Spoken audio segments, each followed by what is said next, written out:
अस्सलाम वालेकुम फ्रेंड्स, कैसे हैं आप सभी लोग। Welcome back to another video. Friends, आज हम लोग आ चुके हैं फिर से नहर पे। गर्मी बहुत थी और स्कूल खुल गए थे और वैसे भी बहुत कुछ होता है और अब हम लोग तो फ्रेंड्स, मैं आपको कुछ बताना चाहता हूँ कि जो हम नहर में आने की मेन वजह क्या है।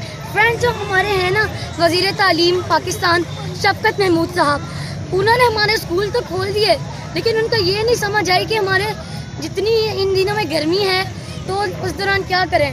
अब वही हुआ, हम स्कूल जाते हैं, इतनी गर्मी लगती है, पंखे की वहाँ भी नहीं लगती, स्कूल के अंदर इतनी गर्मी होती है और ऊपर से लाइट भी नहीं आ रही।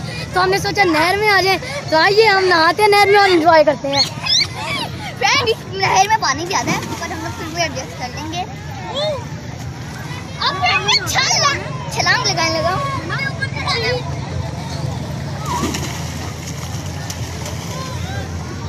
पानी ज़्यादा है, पानी ज़्यादा है।